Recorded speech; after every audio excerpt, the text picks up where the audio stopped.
భద్రావతి అయితే లెటర్ చదువుతూ ఉంటుంది. అలా లెటర్ చదువుతూ ఇక ప్రేమ అయితే నాకు ఈ పెళ్లి ఇష్టం లేదు. నాకు నచ్చిన వాడితో నేను ఇక వెళ్ళిపోతున్నాను. బయటికి వెళ్ళిపోయాను అనైతే రాసి ఉంటుంది.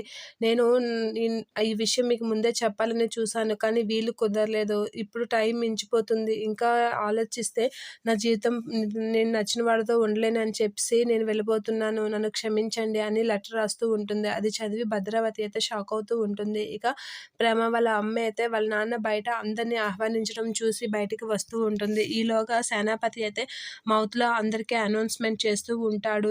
మరొక గంటలో నా కూతురు పెళ్లి. ఊరు మొత్తాన్ని ఆహ్వానిస్తున్నాను. ఒక్క అనాథ కుటుంబాన్ని తప్ప. వాళ్ళకి పెళ్లి విలువ తెలీదు అని చెప్పేసి అంటూ ఉంటాడు. ఆ మాటలకి రామరాజు అయితే చాలా ఫీల్ అవుతూ ఉంటాడు. ఇక తిరుపతి అయితే మా అన్నయ్య చూడు ఎంత పని చేశాడో అని అయితే చిరాకు పడుతూ ఉంటాడు. ఇక వాడికి తెలియని విలువ ఏంటంటే ఒక పెళ్లి చేయడం.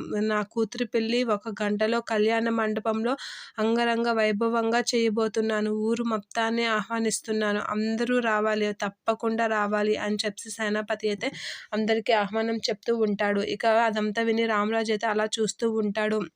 ఇదంతా చేస్తున్నావు, నా కూతురి పెళ్లి ఎలా చేస్తున్నాను అని అందరికీ తెలియాలి. అదంతా ఆళ్ళందరూ తెలుసుకొని నా కూతురి పెళ్లిని చేయడం చూసి షాక్ అవ్వాలి అని చెప్పేసి అంటూ ఉంటాడు. ఇక ఆ ఒక్క అనాథ కుటుంబాన్ని మాత్రం నేను పిల్లను. ఆళ్ళకి పెళ్లి విలువ తెలీదు అని చెప్పేసి రామరాజుని అయితే కించపరుస్తూ మాట్లాడుతూ ఉంటాడు. ఆ మాటలకి తిరుపతికి కోపం వస్తూ ఏంటి బావా అనంటే ఆగురా అని చెప్పేసి అనేస్తూ ఉంటాడు. ఇక సేనాపతి అయితే రామరాజుని నానా మాటలు అంటూ కూతురు పెళ్లి గురించి గొప్పగా చెప్తాడు.